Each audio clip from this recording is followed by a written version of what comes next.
petite note, vous m'excuserez. On va lire quelques versets ensemble, afin qu'on ne se trompe pas.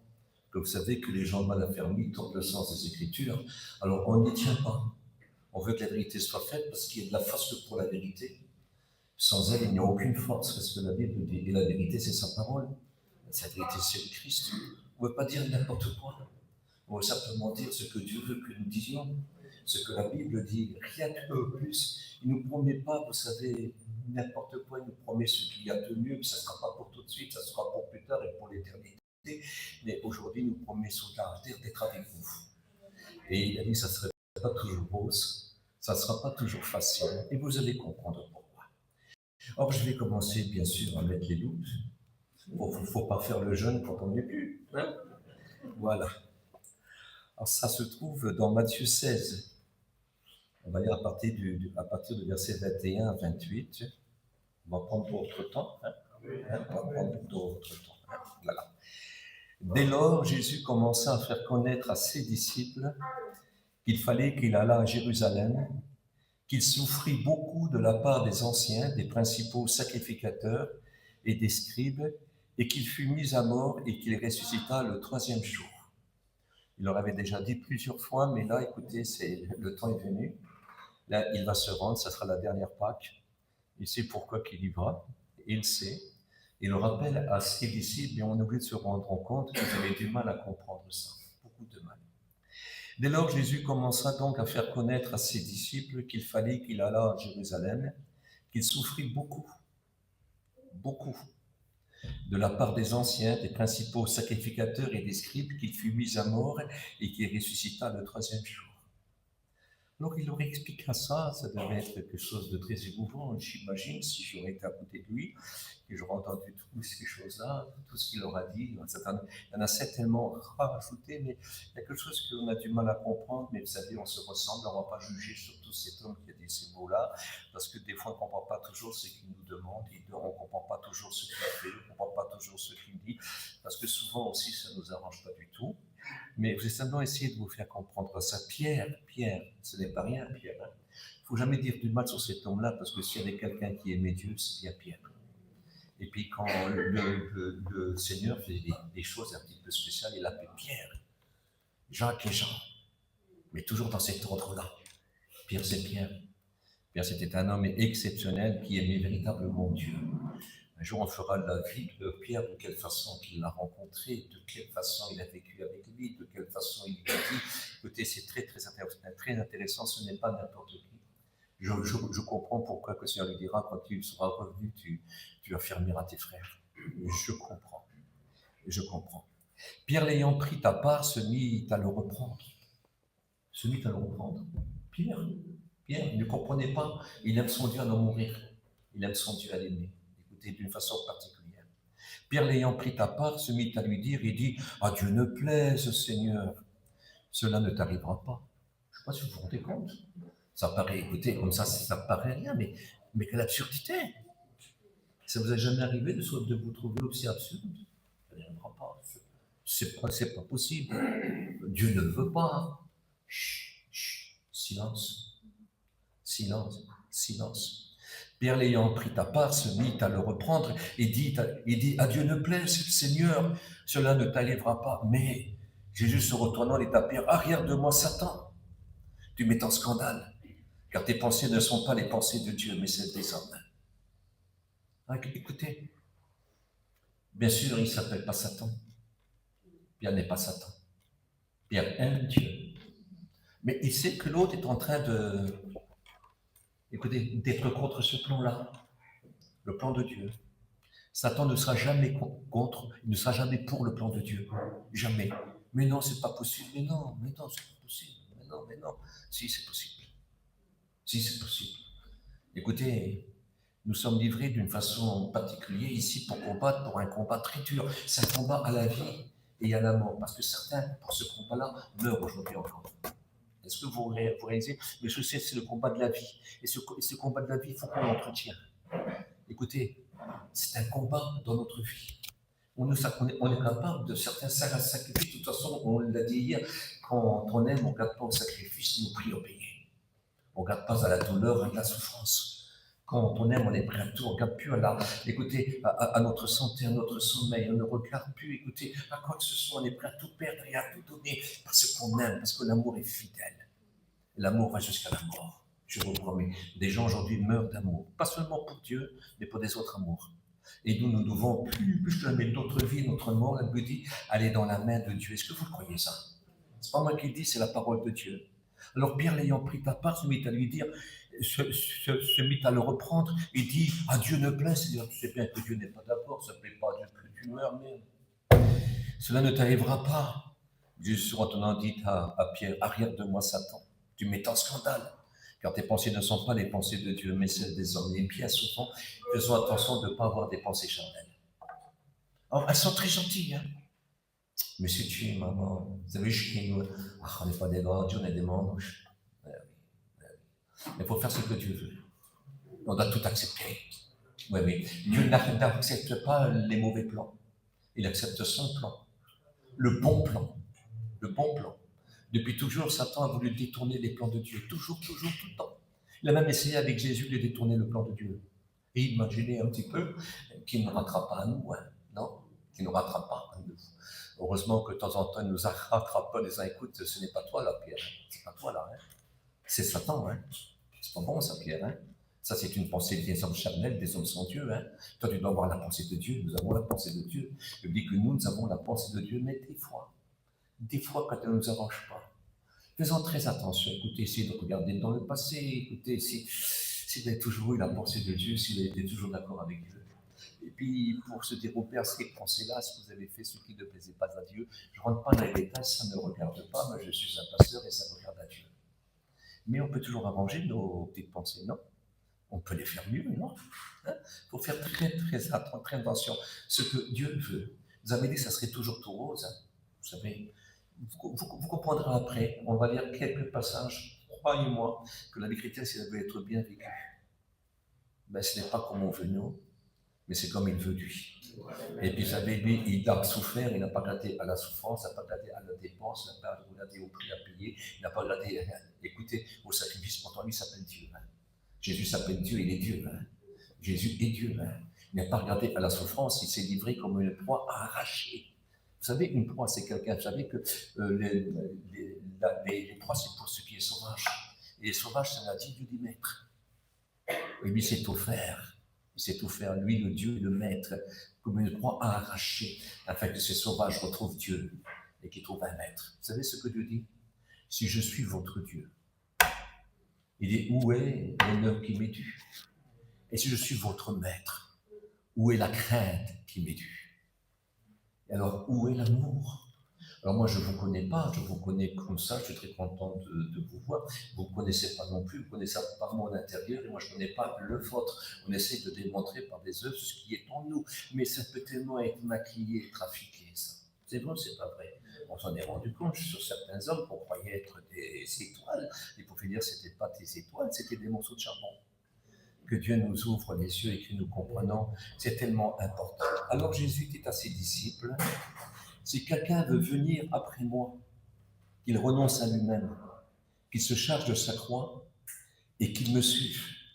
Car celui qui voudra sauver sa vie la perdra. Mais celui qui la perdra à cause de moi la trouvera. Ça, c'est très important. Et que servirait-il à un homme de gagner tout le monde s'il perdrait son âme? Car le Fils de l'homme doit venir dans la gloire de son Père avec ses anges. Alors il rendra à chacun selon ses œuvres. On relit. Alors Jésus dit à ses disciples, si quelqu'un veut venir après moi, c'est-à-dire s'il veut me suivre, s'il veut rester avec moi, s'il veut être dirigé par moi, si je reste sa lumière, s'il est sous mon pouvoir, sur le pouvoir de ma lumière et de mon autorité. Oui, il est certain que les ténèbres n'auront pas de pouvoir sur ces personnes-là. Si quelqu'un veut venir après moi, écoutez, il dira, je vois plus clair, c'est qu'il veut venir après moi, qu'il renonce à lui-même, qu'il se charge de sa croix et qu'il me suive. Car celui qui voudra sauver sa vie la perdra. On est dans un temps où il est très difficile. C'est plus maquillé que ça. C'est beaucoup plus beau que ça. Écoutez, plus beau, non, je veux dire, c'est mieux d'arranger. On ne le voit pas, c'est pas un masque. Mais écoutez, il vient un moment, écoutez, pardonnez-moi, je veux dire, quand on se refroidit, on ne donne pas tout à Dieu. C'est 50%. C'est beaucoup, 50%. Déjà, 1%, c'est très très dangereux, c'est se mettre en danger. Ça s'est refroidi un tout petit peu. Alors, ça ne se voit pas, c'est gentil, c'est 50%, c'est plus la même joie, c'est plus le même bonheur, c'est plus le même empressement, c'est plus le même zen, écoutez, c'est plus le même amour. Ça se refroidit. Et beaucoup de chrétiens parlent au passé. J'étais comme ça, j'étais comme ça, j'étais comme ça, j'étais comme ça. Aujourd'hui, ils ne sont plus rien là. Que Dieu nous ouvre les yeux, que nous comprenons. Écoutez, un chrétien, tout dépend de son sérieux. Et ce sérieux-là, c'est pas seulement l'homme. Non, ce sérieux-là, c'est qu'il faut être sérieux avec Dieu. On doit donner à Dieu ce qui est à Dieu, ce qu'on doit à Dieu, et rendre à César et au monde ce qui leur appartient. On doit donner à Dieu tout notre cœur, toute notre vie, mais entièrement. C'est pas des chichis, c'est pas des manières, c'est pas du maquillage. Écoutez, il n'y a pas de carnaval, on ne sait pas se déguiser. Parce que même un chrétien aveugle, rempli de l'Esprit Saint, par la puissance de Dieu, même la femme d'un grand roi, même la femme d'un roi, même la femme de Joam, ne peut pas le tromper des entre femmes de Joam. Pourquoi t'es-tu déguisé? Il sait, l'Esprit de Dieu. Imagine-toi ce que Dieu est capable. Dieu sait absolument. On ne le trompe pas. On peut avoir la plus belle prière, le plus beau chant. On peut avoir la plus belle prédication. Et puis être au fond du trou. On en a connu, vous savez. J'ai connu des hommes qui étaient comme des lumières, moi. Et puis un jour, on a vu qu'ils avaient une trouble vie.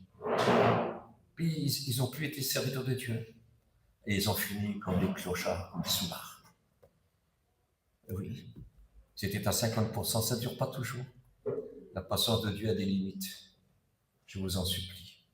Je ne veux pas dire ça en mal, je n'accuse personne, je ne connais pas les vies de personne ici. Alors c'est très facile pour moi de parler. Si Dieu me montrerait une personne, alors je parlerai autrement et je dirais à lui tout seul. Mais tout simplement, toi qui es debout, prends garde de ne pas tomber. Parce que tu commences à faire les choses à moitié, plus comme avant. Et vous savez comment on fait les choses à moitié? Pourtant, il semblerait que tu fais tout pareil que d'habitude, mais plus avec le même amour. Tu le fais parce que, qu'est-ce qu'ils vont dire? La honte. Et c'est un contre-cœur, c'est plus comme avant. Très dangereux de faire les choses de cette façon-là. Très, très dangereux. Alors Jésus dit à ses disciples, si quelqu'un veut venir après moi, qu'il renonce à lui-même, qu'il se charge de sa croix et qu'il me suive. Car celui qui voudra sauver sa vie la perdra, mais celui qui la perdra à cause de moi la retrouvera. Et que servirait-il à un homme de gagner tout le monde s'il perdrait son âme? Car le Fils de l'homme va venir dans la gloire de son Père avec ses anges, et alors il rendra à chacun selon ses œuvres. Chacun. On a chacun notre propre œuvre. Chacun. Hein? Et c'est de quelle forme? La Bible dit, fais tout avec joie. La Bible dit, fais tout pour Christ. La Bible dit, fais tout par amour du Christ. Ah, quelle différence! Quelle différence! Quelle différence! Il pourrait dire, fais tout par l'Esprit de Dieu, parce que l'Esprit de Dieu, c'est l'Esprit de l'amour de Dieu. Quand on est rempli de cet esprit, qu'on fait tout, alors par cet esprit, c'est toujours dans l'amour, c'est toujours à 100%, c'est toujours à 100%. Alors c'est pas fait en traînant, vous savez, on n'attend plus que l'heure de la réunion. On n'attend plus que le jour se lève, c'est le culte. Et on ne regarde pas qu'on est fatigué, on ne regarde rien du tout. On y va, parce que c'est le culte. On veut persévérer dans la communion fraternelle, on veut persévérer dans l'enseignement des apôtres, on veut persévérer, écouter dans la fraction du pain, on veut persévérer dans les prières et dans la louange. On le veut, on a soif. On est bien. D'entre nous, on est bien. On est bien, on est bien. Même qu'on n'en peut plus, même qu'on est épuisé, on le fait avec joie. J'ai demandé quelque chose à Dieu. Je veux mourir épuisé de travail. Épuisé pour lui. Je le veux. Parce que dans la vie, même en étant un véritable chrétien, je me suis épuisé. Pas seulement pour Dieu, mais seulement pour pouvoir subvenir aux besoins de ma famille. Et maintenant, je veux le faire pour mon Dieu plus que jamais, le temps qui me reste. Avec une grande joie, parce qu'on veut rattraper le temps. On veut racheter le temps. Et il le faut, ça c'est de l'amour. Rattraper le temps, le racheter. Donc si c'est écrit, c'est que c'est possible. C'est des choses qui peuvent être réalisables. On doit être aussi zélé qu'au départ. De toute façon, quelqu'un qui est zélé, c'est quelqu'un qui compte sur Dieu. Quelqu'un qui est zélé, c'est quelqu'un qui aime Dieu à la folie. Quelqu'un qui est zélé, c'est quelqu'un qui est humilié, qui est obéissant, qui veut plaire à Dieu. Il aime son Dieu, il veut lui faire plaisir. Quand on aime, on est fidèle, fidèle en tout. Alors je vais continuer, parce que je ne vous prends pas trop de temps quand même. Prendre sa croix, c'est mourir à soi-même. C'est-à-dire que celui qui va suivre que Jésus va impliquer dans sa vie le rejet, la honte, les moqueries, la souffrance. Jésus, en annonçant sa mort, demande à ses disciples de le suivre. C'est-à-dire, écoutez, il faudra le suivre, parce que jusqu'à la mort, il faudra qu'on soit fidèle. On ne sait pas de quelle manière nous mourrons. On ne sait pas. Il peut y avoir une persécution, je n'en sais rien. On n'a pas besoin de passer de la grande tribulation pour trouver une persécution. Je vous promets, elle arrive déjà. Elle nous fait peur déjà pour les écoles. Je vous promets, il ne faut pas une grande persécution. Nous avons fait le choix de le suivre. Ça, c'est une certitude, dans les bons comme dans les mauvais jours. Donc, nous sommes prêts à accepter les difficultés, oui, et même la persécution s'il le faudrait. Nous sommes obligés. Nous sommes obligés. On ne sait pas ce qui va se passer bientôt, on n'en sait absolument rien, mais ça continue. Peut-être un jour, vous saurez que je suis en prison. Vous savez qu'avec le téléphone que j'y trouve, ce que je dis en prison, s'ils veulent, ils le savent. Même si mon téléphone serait éteint. Ils savent. Ils savent ce que je dis d'eux, ils savent que je ne suis pas d'accord avec eux, ils savent que je ne suis pas d'accord pour ça, pour ça, pour ça. Peut-être un jour, je peux me retrouver en prison, mais peut-être un jour, votre pasteur sera en prison. Parce qu'il faudra être honnête et vrai avec Dieu. Voilà. Si 2 hommes de mauvaise vie qui se disent pasteurs et qui rentrent ici, qui veulent prêcher, on ne va pas les laisser prêcher, hein? Non? Ah non, hein? Si 2 personnes comme ça veulent qu'on les baptise, on ne les baptisera pas, hein? Mais si on ne les baptise pas et si on ne les laisse pas prêcher, on peut avoir de graves soucis, même se retrouver en prison. Je vous promets que c'est vrai. Alors, et tu vois, je prie pour la mission. Je prie pour que les écoles bibliques ne se ferment pas. Je prie pour que les églises ne se ferment pas. Je prie pour que les missions ne s'arrêtent pas. Je prie, je prie, je prie. La Bible dit vivez. Il dira prier pour ceux qui vous gouvernent, afin que vous vivez en paix. Est-ce que vous le faites, ça? Est-ce que vous priez tous les jours afin de vivre en paix, pour que les réunions puissent être faites? Écoutez, ça sera dur, vous savez. S'il y aurait une persécution, peut-être combien abandonneront le Seigneur pour être tranquille, pour vivre tranquille, parce qu'on peut perdre de l'argent, on peut perdre du travail, on peut perdre une place intéressante. Tout deviendra plus difficile. On ne sait pas. Pas besoin de prendre des coups pour ça. Hein? Tout deviendrait plus difficile, on ne sait pas. Le monde est en train de préparer le monde pour l'entrée de l'Antichrist. Ce qui retient l'Antichrist, c'est l'Église. C'est l'Église, il entre. Oui, mais il le prépare parce qu'il faut, quand il doit rentrer, il faut que toutes les nations lui donnent leur pouvoir. Leur pouvoir. Donc, il faut qu'ils aient le pouvoir sur chacun des individus pour pouvoir l'offrir à l'Antichrist. Alors, ça, c'est un temps. C'est pour ça qu'on est dans des temps difficiles et courts. Nous devons ouvrir nos yeux, prier, puis accepter. Accepter la volonté de Dieu. C'est très, très important. On ne passe pas par la grande tribulation, non. Donc, on peut prier pour ceux qui nous gouvernent, parce que pendant la tribulation, on ne pourra pas prier pour ceux qui gouvernent, parce qu'ils doivent mourir s'ils veulent suivre le maître. C'est différent. Je ne rentre pas dans tous les détails, ça serait beaucoup trop long. Nous avons fait le choix de le suivre, dans les bons comme dans les mauvais jours. Donc, prêt à accepter les difficultés et même la persécution s'il le faudrait. Même si elle n'est pas là, tant mieux. Prendre sa croix, c'est mourir à soi-même, c'est-à-dire que suivre Jésus va impliquer le rejet, la honte, la moquerie, la souffrance. Jésus, annonçant sa mort, demande à ses disciples de le suivre. La croix représente un sujet d'horreur, surtout quand Rome avait apporté le plus grand instrument de destruction. C'était la mort la plus cruelle que l'on pouvait imaginer et la plus humiliante. On ne rentre pas dans les détails de l'humiliation que la croix pouvait porter. Quand on portait la croix, en ce temps-là, on allait à la crucifixion, à la mort certaine. Quand on voyait un homme passer avec une croix, à cette époque-là, c'est qu'il allait mourir. C'est qu'il allait mourir. Qu'il allait mourir. Nous allons continuer. Il n'y a pas quelques points que nous ne devons pas rater. Porter sa croix, bien sûr, je viens de le dire, c'est d'accepter de mourir à soi-même. C'est de connaître que je suis plus le patron de ma vie. Vous savez, on a un cœur, il est pas très grand, je ne sais pas combien de grammes il fait, je crois que c'est 300 grammes, enfin bon, je ne vais pas rentrer dans tous ces détails-là. Mais écoutez, il n'est pas bien gros, hein, mais alors qu'est-ce qu'il est réclamé? Hein? Il est réclamé par le monde. Ben oui, il est réclamé par la chair. Mais il est réclamé par Satan et ses démons. Il est réclamé par Dieu. Si moi je veux régner sur mon cœur, c'est plus Dieu qui est le patron. C'est plus Jésus. C'est moi. Moi, je ne veux pas régner sur ma vie. Il y a un trône. Dans mon cœur, il y a un trône. Je l'ai donné à Jésus. C'est le chef suprême de l'Église. Alors, il s'assit sur ce trône-là. Et moi, je me mets à genoux devant lui. Je lui dis que ta volonté soit faite. Vous n'avez pas envie de faire ça, vous? Car c'est ça, porter sa croix. C'est ça, porter sa croix. C'est ça, lui être fidèle. C'est que c'est lui le patron. C'est lui le roi. C'est lui qui règne. Plus ma volonté, mais ta volonté. Pas mon intérêt, hein, mais ton intérêt. Si je lis dans l'épître de Jacques, au chapitre 2, il dit, vous demandez bien, mais vous demandez mal. Alors ils ont de la foi tout, mais vous demandez mal, car vous cherchez à satisfaire vos convoitises, vos intérêts. Alors vous ne recevez pas. Mais je remercie qu'il est écrit dans Romains chapitre 8, 26, 27, jusqu'à 28 même. Écoutez, dans notre rang d'infini, dans notre infinie faiblesse, nous ne savons pas ce qu'il faut demander à Dieu, nous. Mais l'Esprit intercède pour nous, par des soupirs inexprimables. Il sent même le cœur de Dieu. Et puis il intercède pour nous, et puis il nous donne tout ce que Dieu veut que nous faisons. Soyons toujours remplis du Saint-Esprit, nous ne serons jamais manquants de la bonté de Dieu. Nous saurons ce qu'il faut faire à l'instant même. Ne cherchez pas ce que vous direz, de ce que vous ferez, mais non, à l'instant même. Dieu donnera. Et moi, je demande à Dieu, quand je demande quelque chose que tu ne veux pas, écoutez, ne me le donne jamais. Ne me permets jamais, je l'ai. C'est la seule façon que je suis sûr qu'il ne le veut pas. Est-ce que vous comprenez?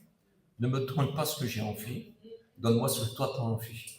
Alors moi, ce que j'aime, je demande à Dieu, donne-moi, Seigneur, ce que tu as envie, parce que c'est le meilleur pour moi. C'est mieux que ce que je demandais. Il faut changer sa prière. Écoutez, il faut changer sa prière. Bien sûr, il faut demander notre pain quotidien. Il y a des pays où ils manquent quand même de pain quotidien, puis continuent, parce que c'est la moitié de Dieu comme ça, puis ils ont faim, puis ils ont soif. Mais aucune importance, suivre le maître. Vous savez, il faut le suivre dans les bons comme dans les mauvais jours. N'est-ce pas ce que nous avons confessé devant un grand nombre de témoins le jour du baptême? Nous avons demandé, crois-tu que Jésus-Christ est le Fils de Dieu? Nous avons répondu oui. Est-ce que tu sais, est-ce que tu crois qu'il est mort et ressuscité pour toi? Nous avons dit oui. Est-ce que tu t'engages à le suivre dans les bons comme dans les mauvais jours? Nous lui avons dit oui.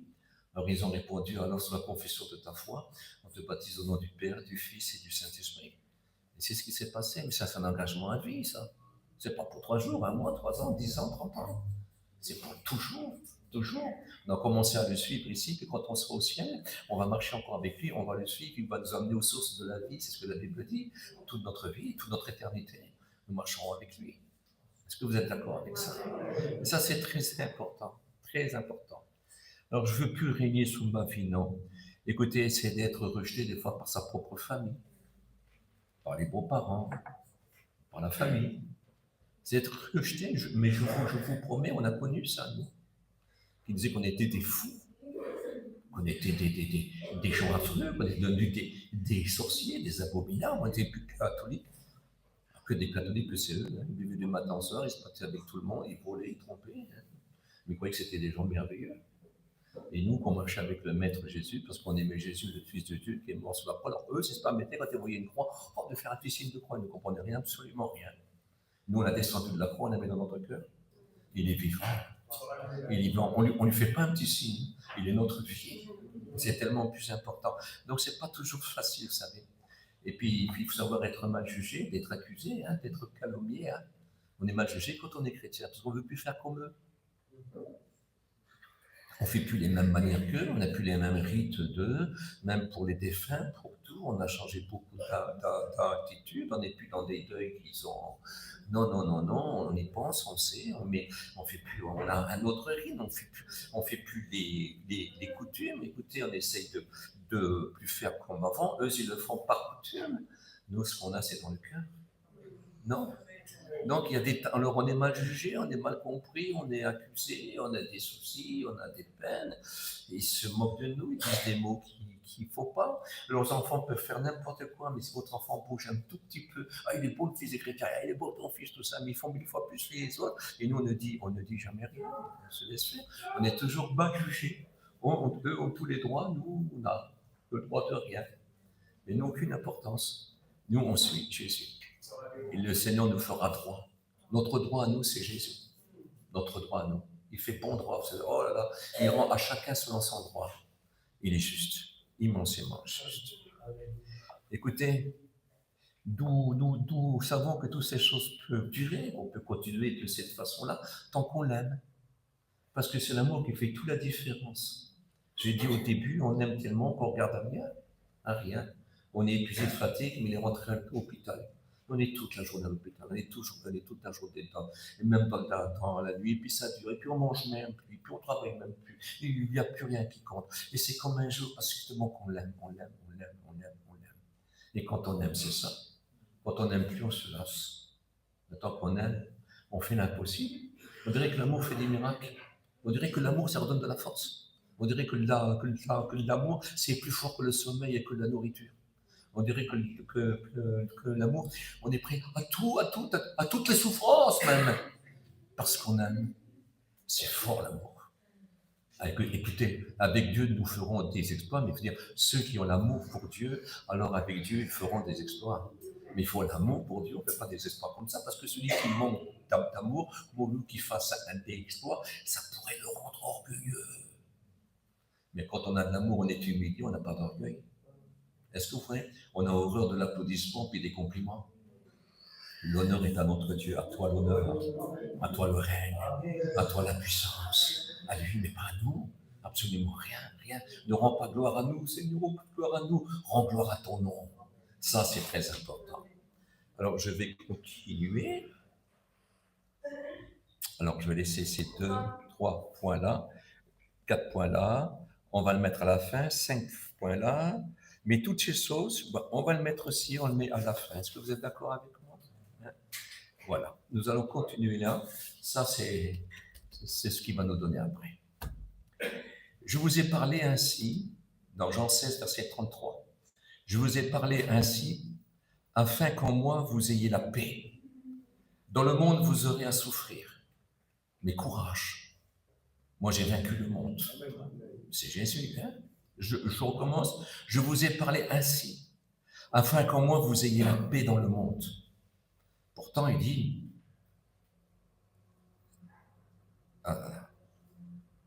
afin que vous ayez de la paix dans le monde, vous aurez à souffrir. Mais courage, moi j'ai vaincu le monde. C'est-à-dire, on aura à souffrir. C'est pas la peine de dire autre chose quand même. Est-ce que Jésus pourrait nous mentir? Vous aurez à souffrir. Dans le monde, nous allons souffrir. Rien n'est simple.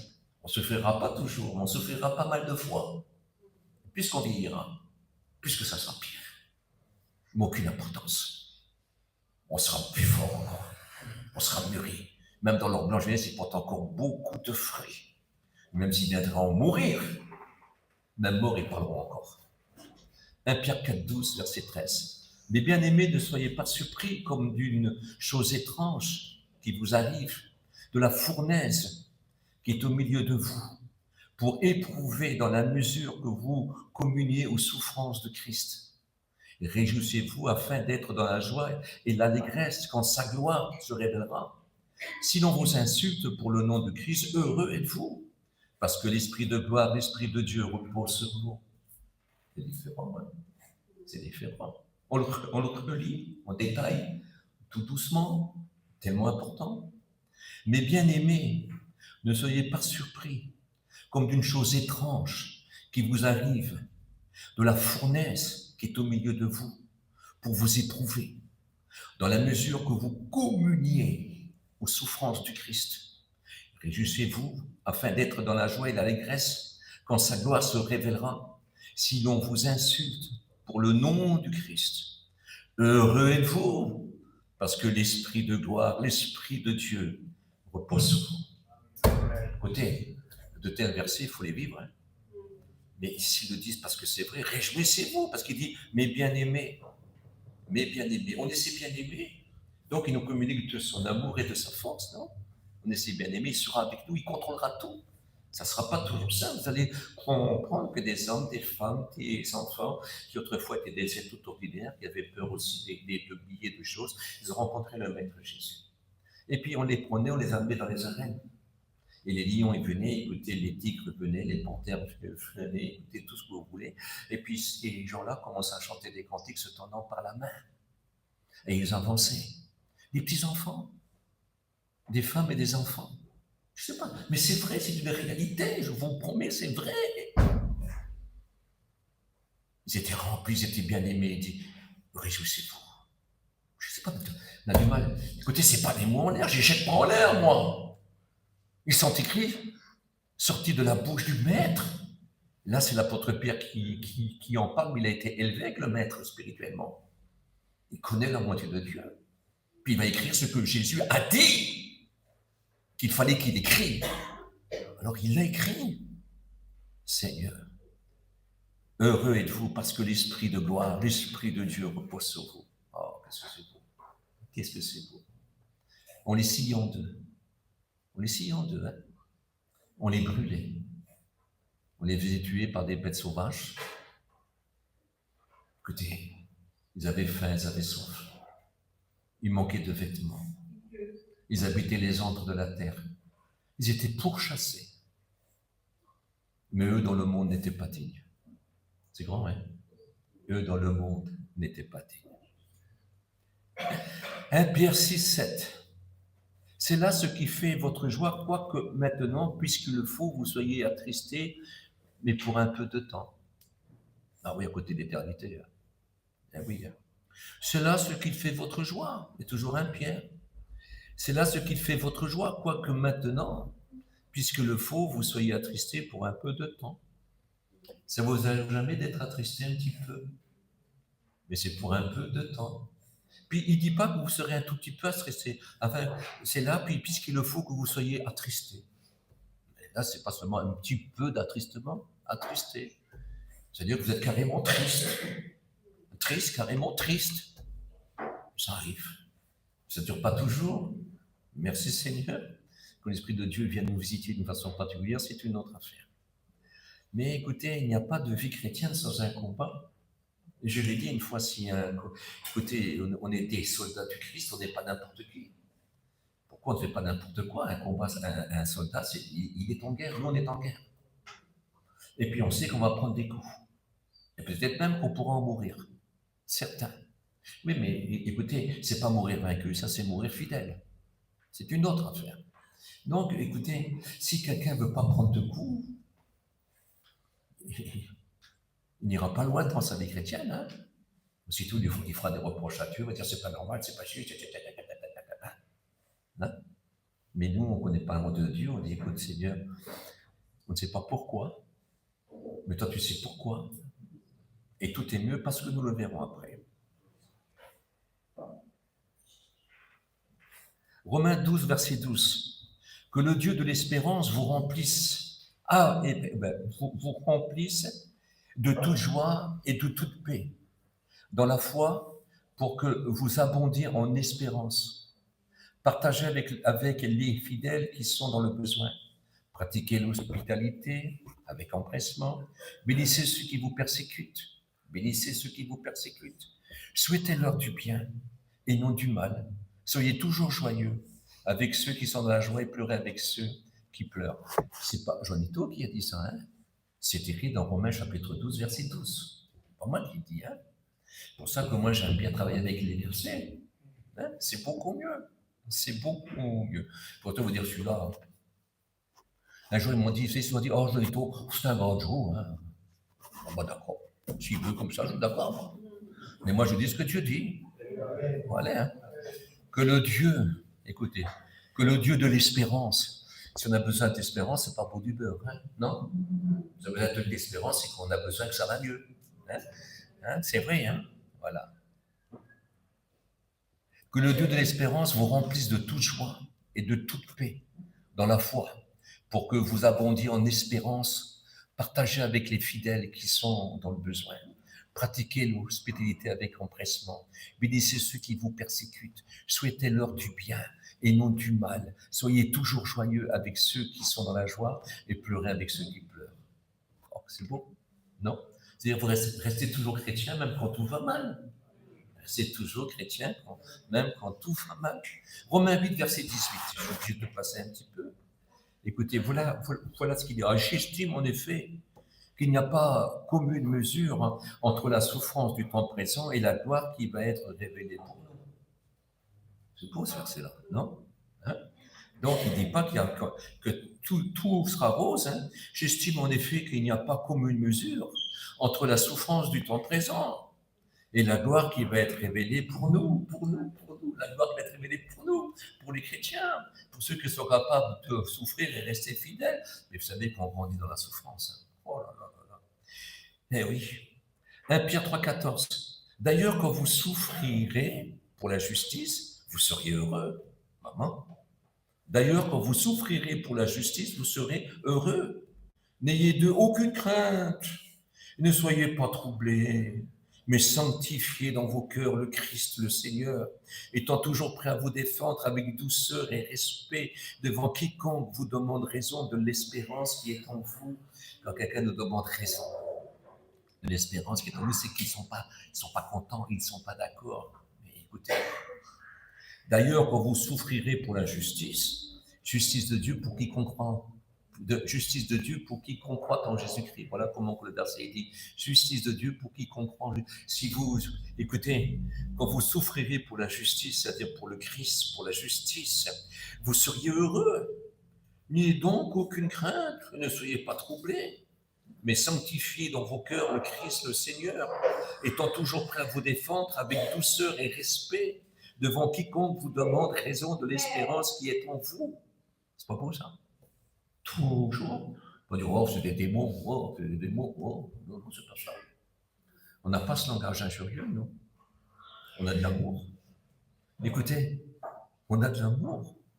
José dit, écoutez, je dis, si vous ne vous repentez pas, vous périrez tous également. C'est-à-dire, vous serez perdus. Mais il a dit avec amour. C'est pas de la méchanceté. Repentez-vous, demandez pardon à Dieu. C'est ça qu'on doit dire aux gens. Écoutez, Dieu existe. Ce n'est pas un mythe, ce n'est pas une légende. Dieu nous a aimés, il a envoyé Jésus-Christ, il nous a sauvés, il a transformé notre vie. S'il y a des témoins, vous vous rappelez comment je vivais autrefois, on pourrait dire aux ceux qui sont là. Et vous savez ce qu'il a fait pour moi. Vous savez ce que je suis devenu. Il a transformé ma vie. Aujourd'hui, j'ai un but. Donc, je ne peux plus vivre comme un perdu tel que j'étais autrefois. Mais aujourd'hui, je vis comme un sauvé. Car c'est une autre vie. Et ça, c'est très, très important. Très, très important. Oui. 1 Corinthiens 10, 13 à 14. Aucune tentation, c'est-à-dire aucune épreuve, aucune tentation ne vous est survenue qu'elle n'ait été humaine. Et Dieu qui est fidèle ne permettra pas que vous soyez tentés au-delà de vos forces. Car avec l'épreuve, il donnera le moyen d'en sortir et la force de la supporter. Quelques points à méditer, hein? Non? 1 Corinthiens 10, 13 à 14. Aucune tentation ne vous est survenue qui n'ait été humaine. Et Dieu qui est fidèle, ne permettra pas que vous soyez tentés au-delà de vos forces. Mais avec l'épreuve, il donnera le moyen d'en sortir et la force de la supporter. Qu'est-ce que c'est beau, hein? Aucune épreuve est au-delà de nos forces. Ça n'existe pas.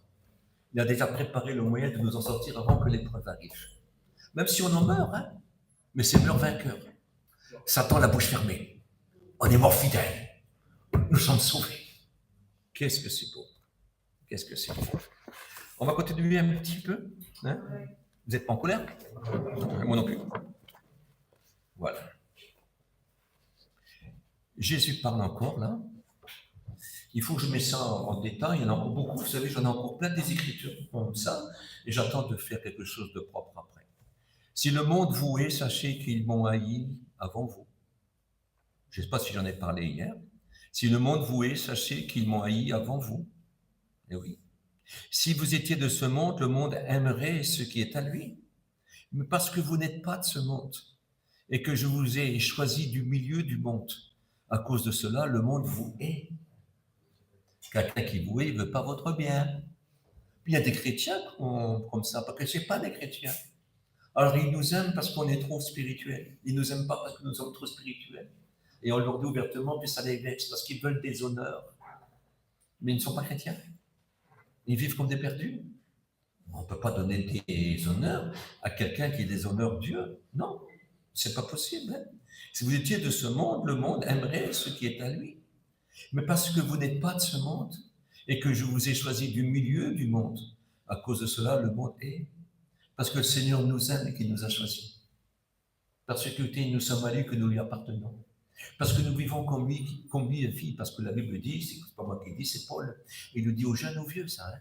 Il le dit aux nouveaux convertis, comme les très très anciens. Il le dit à l'apôtre, comme il le dit aux petits, écoutez, aux plus petits qui se convertit. Hein? Il dira, soyez mes imitateurs, comme je le suis moi-même du Christ. C'est-à-dire qu'il en avait besoin d'être imitateur du Christ, mais il le dit à nous tous, hein, il dit à toi, à nous tous, hein, soyez mes imitateurs. Écoutez, on peut plaire à Dieu. Il lui dit, tout ce que vous demanderez selon ma volonté, je le ferai. Je le ferai. Tout ce que vous demanderez selon ma volonté, je le ferai. Je dis, Seigneur, je veux faire ta volonté. Je veux faire tout ce que tu veux. Je ne sais pas toujours ce que tu veux, mais dis-moi ce que tu veux. Fais-moi faire simplement ce que tu veux. Et empêche toute chose que je pourrais faire que tu ne veux pas. Empêche que cela n'arrive pas, même si je dois en pleurer. Et puis des fois, si on en souffre, on réfléchit beaucoup et on demande, c'est pourquoi, Seigneur, tu as permis ça? Parce que j'ai besoin de toi autrement.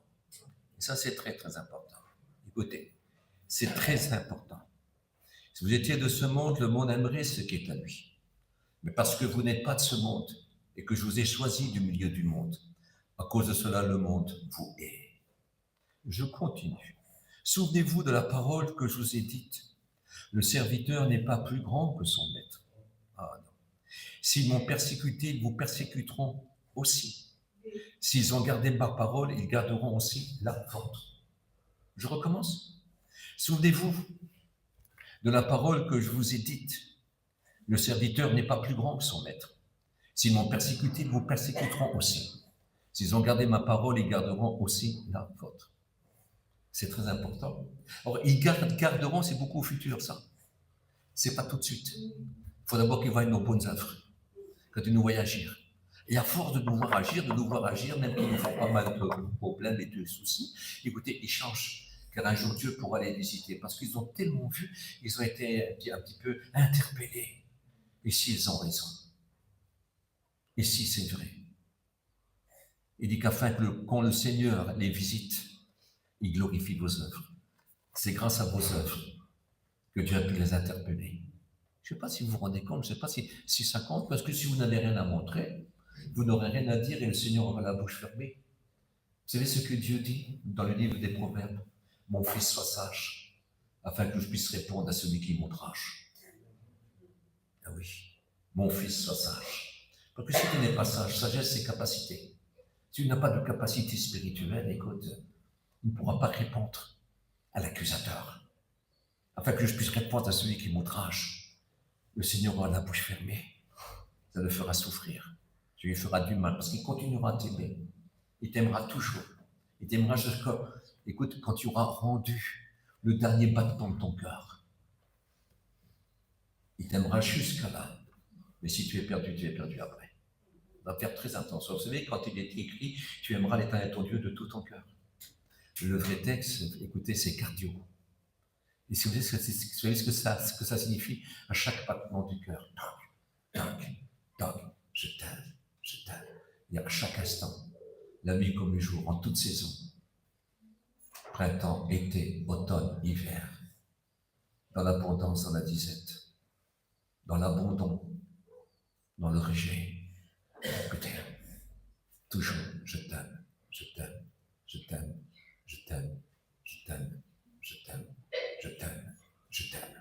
C'est notre vie tout entière, à chaque instant. Je t'aime, Seigneur. Si je ne sais pas trop prier, dis-lui que tu l'aimes. Je t'aime, c'est intelligent ça. Ça sera intelligent. Et va écouter ça. Si tu l'aimes, tu remplis tout. Parce que si tu l'aimes, il te remplit de son amour. Et si tu es rempli de son amour, tu aimeras ton prochain aussi, même ton pire ennemi. Charnel, hein? Pas spirituel, hein? Ennemi charnel. Tu l'aimeras. Ça sera facile. Parce que toi, tu étais ennemi de Dieu et ennemi des chrétiens avant de te convertir. Et quand tu t'es converti, tu es devenu ami de Dieu et ami des chrétiens. Et ça, c'est différent. Écoutez, je vais le relire. Hein. Souvenez-vous de ce que la parole que je vous ai dite. Le serviteur n'est pas plus grand que son maître. S'ils m'ont persécuté, ils vous persécuteront aussi. S'ils ont gardé ma parole, ils garderont aussi la vôtre. Mais ils vous feront toutes ces choses à cause de mon nom, parce qu'ils ne connaissent pas celui qui m'a envoyé. Ils vous feront toutes ces choses à cause de mon nom, parce qu'ils ne connaissent pas celui qui m'a envoyé. Ils ne connaissent pas Dieu. Mais bien sûr, c'est Jésus qui nous fait connaître Dieu. C'est Jésus qui dit, je suis le chemin, la vérité et la vie. Nul ne vient au Père que par moi. C'est quelqu'un a un désir. Écoutez, voilà ce que Dieu dit, et voilà ce que Jésus dit. Personne ne vient à moi si ce n'est le Père qui l'attire. Quand on a un désir de Dieu profond, réel, Dieu nous montre le chemin qui mène à lui. Ce chemin, c'est Jésus. Ce chemin, c'est Jésus. Et ça, c'est très important, très important. Mais ils vous feront toutes ces choses à cause de mon nom, parce qu'ils ne connaissent pas celui qui m'a envoyé.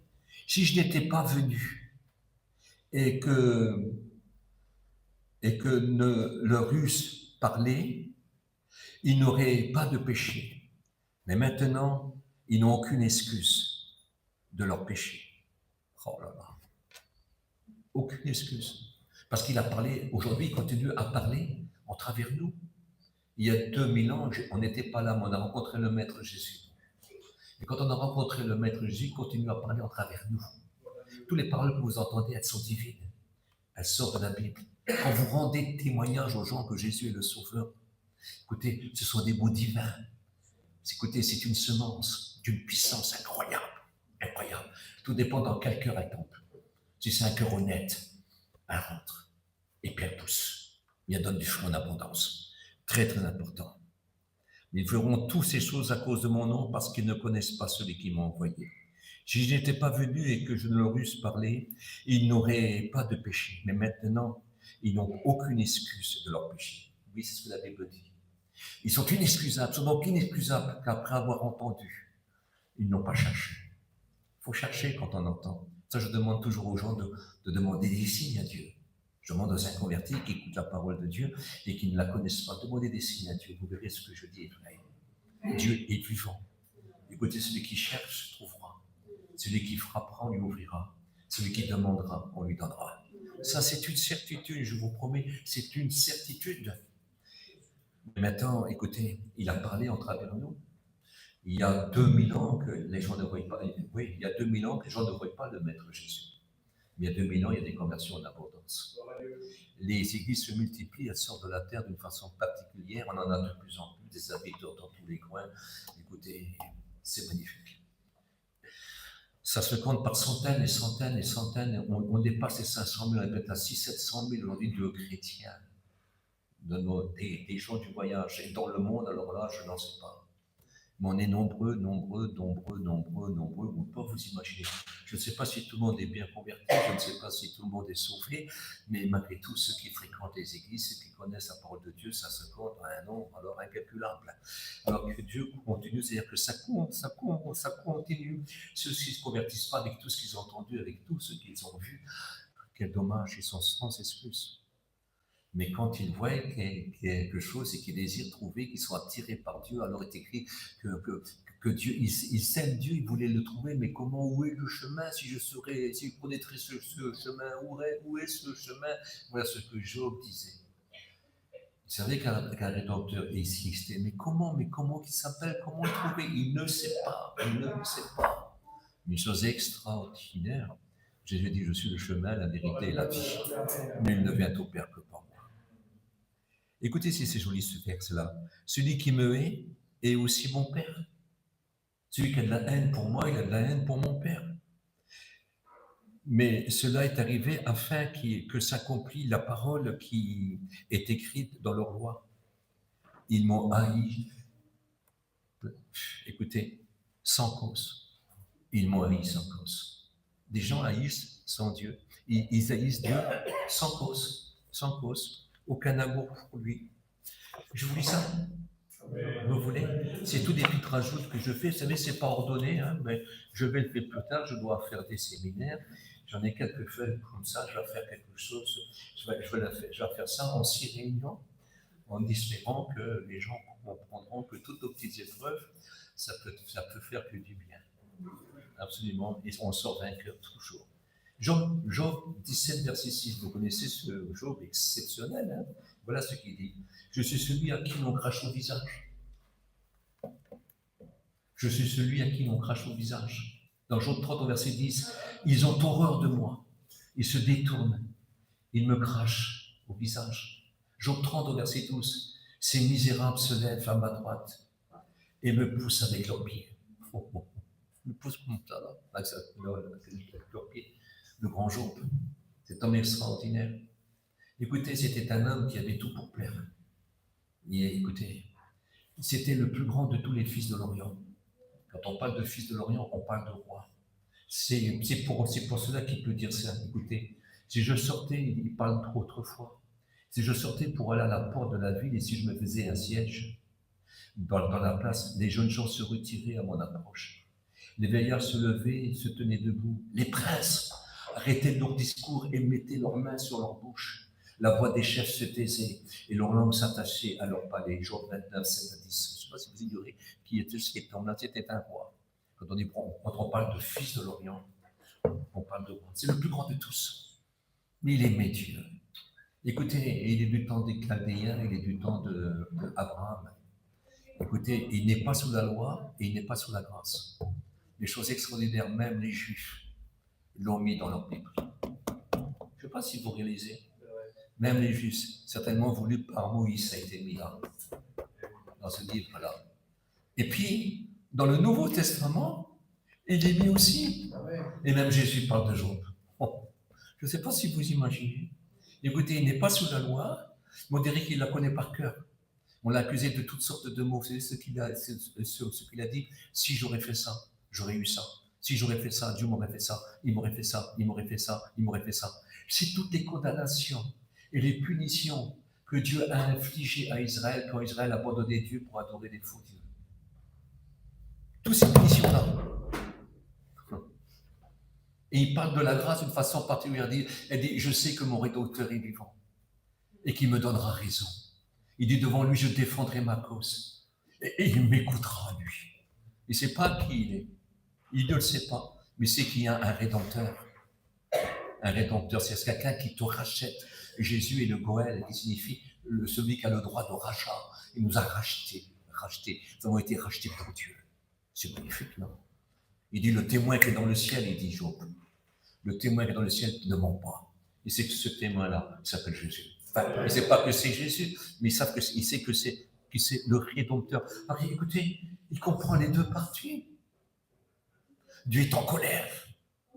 Mais comme Job connaît les deux parties, et comme il sait que Job est bon, il est gentil, Dieu va rétablir Job. Il dit, mais je voudrais que, écoutez, je suis très en colère contre tes amis, la façon dont ils t'ont accusé, qu'ils ont mal parlé sur moi.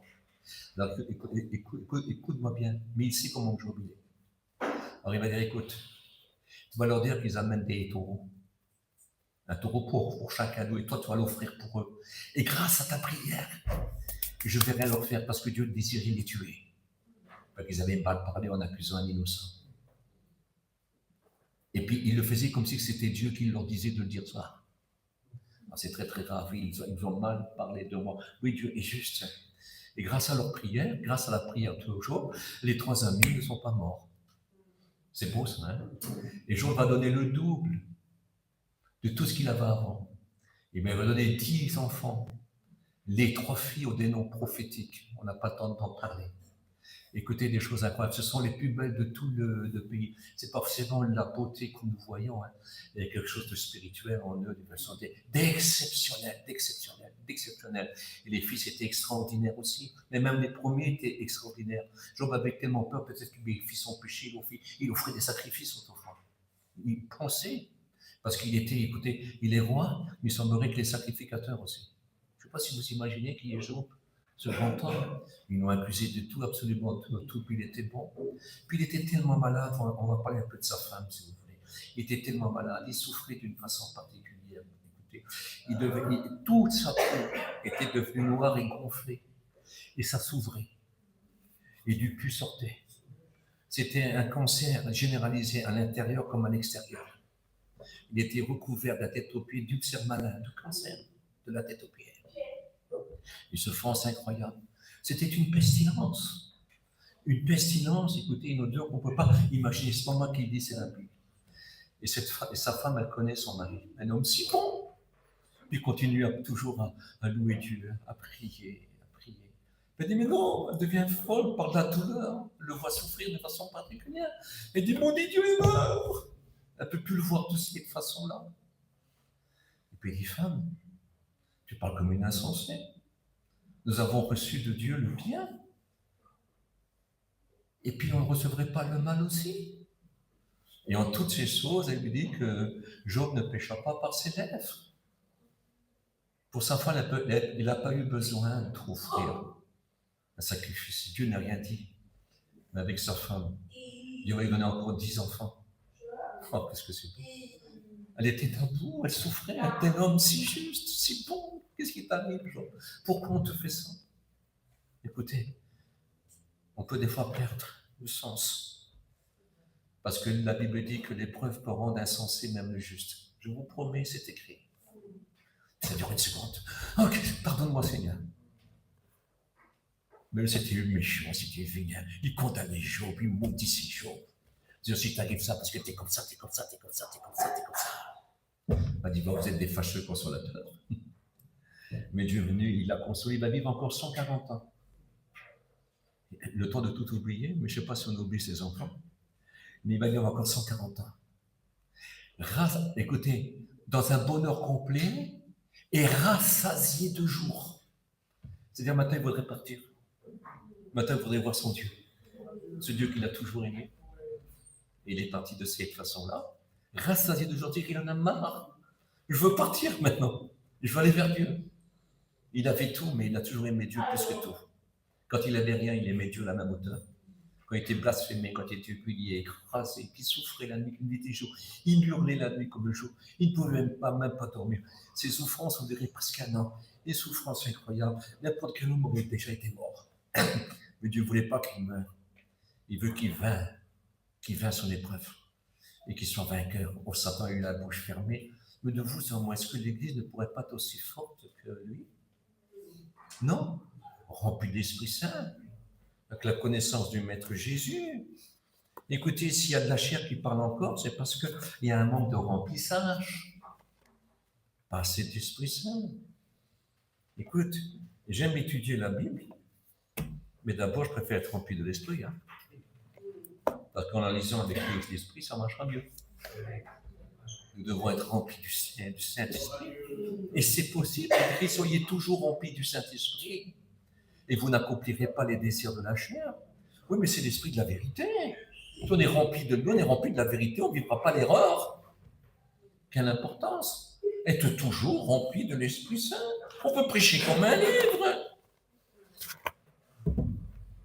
Mais si c'est de l'eau trouble, il faut être rempli de l'Esprit. Mais très important, je vous en supplie, très important.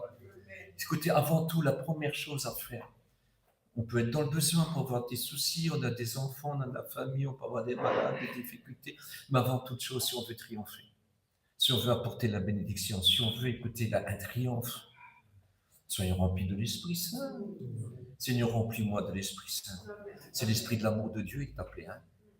Écoutez, comment voulez-vous aimer Dieu si on n'est pas rempli de l'Esprit Saint? C'est rempli de l'Esprit Saint parce qu'il est l'Esprit de l'amour de Dieu, de la connaissance de Dieu, de la crainte de Dieu, de la sagesse de Dieu, l'Esprit de la vérité. Je ne sais pas, il est appelé l'Esprit du Seigneur, l'Esprit du Christ, l'Esprit de Jésus, l'Esprit de Dieu, l'Esprit de l'Éternel. Je ne sais pas si vous imaginez, ce n'est pas n'importe qui ça. Il nous faut être rempli de lui, constamment rempli de lui. Avez-vous envie d'être rempli de lui? Parce que ça, c'est le secret. Si vous êtes rempli, si Job était rempli de l'esprit, mais il ne connaissait pas trop ces choses, il a du mal à laisser expliquer. Donc quand on lit ce livre, on voit qu'on a affaire à des paroles divines. On voit qu'on a affaire à des choses incroyables. Vous savez ce que Dieu dit, ce que Jésus dit, souvenez-vous de la patience de Job. Jésus dit, souvenez-vous de la patience de Job. Il dit que nos épreuves nous rendent patients. À la prochaine épreuve, on est plus fort encore. C'est beau ça, non? Donc les épreuves viennent, mais il faut que je sois rempli de l'esprit. Que je sois fort. Que je sois rempli de patience.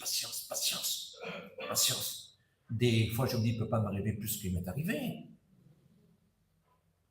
Mais si c'est pour mon perfectionnement et que pour le besoin de l'Église et qui réjouit mon cœur de Dieu et qui ferme la bouche de Satan pour toujours, alors j'accepte.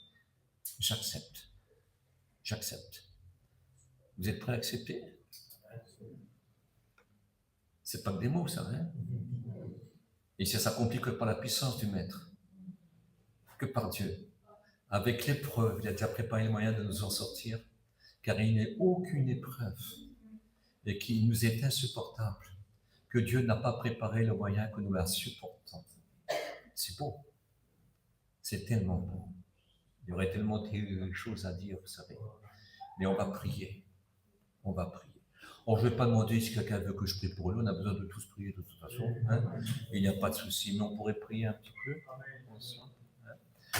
Alors, je vais demander à Michael de se lever à sa place. Et puis qu'il commence la prière pour nous.